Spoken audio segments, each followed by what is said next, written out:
Bienvenidos. Welcome to another episode of my Stairwell Teatro. Last month, one of the few news stories that was about entertainment rather than hard news concerned the birth of a son to Elon Musk, the founder of Tesla and SpaceX, and his partner Grimes. The social media space was quite excited to hear this news and wanted very much to hear the baby's name. So Elon Musk obliged. The baby's name was XAEA12.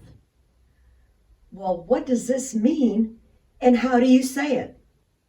In her Instagram, Grimes offered an explanation of the baby's name. Grimes offered some explanation. Me, I'm clueless. I have no idea what that means. In a podcast with Joe Rogan, Elon Musk says it's pronounced X-A12. Well, this got me to thinking about a conversation I had had with UC Davis law professor Carlton Larson, who had been a guest at one of my shows at the San Francisco Marsh Theater to talk about the law of naming in the United States and internationally. The law review link is in the blog that California law requires that names that are registered in our vital records, and that includes birth, marriage, death certificates, have to be words that use the 26 letters of the alphabet, doesn't have to use all 26 of them, and the only punctuation or diacritical marks that are allowed are an apostrophe. So if your last name is O'Connor, you're good. A comma and a period. So if you want to name your child Joe Smith, comma, Jr. and abbreviate the JR period, that's cool. You can also use a hyphen. So if you are married and want to become a Garcia-Lopez, that's all fine. And the law is very permissive. Most people have a right to name their children whatever they wish.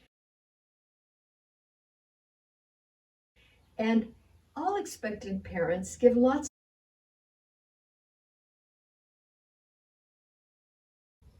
When my friends Alina and Luis's daughter was born, they named her Lucia.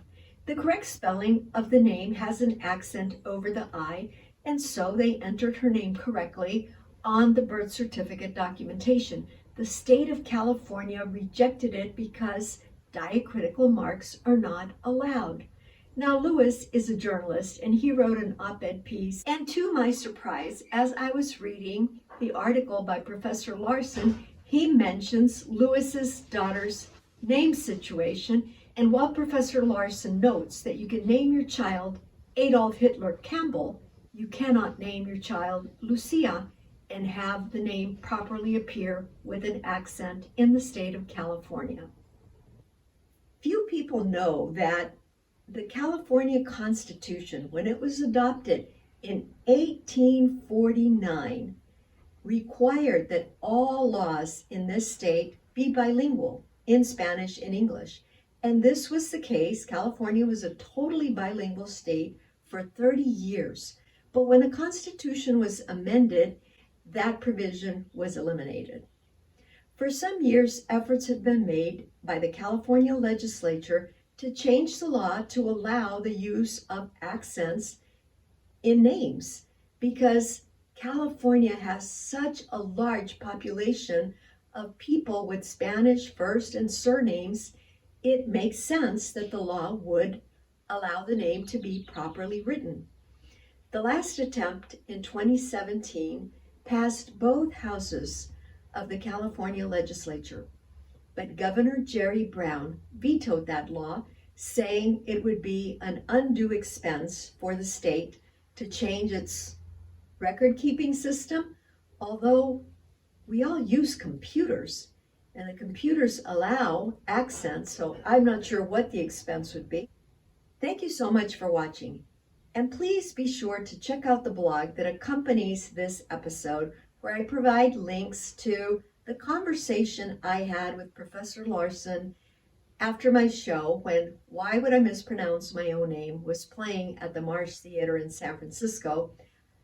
We plan to bring the show back, dates unknown, so stay tuned by subscribing to my blog.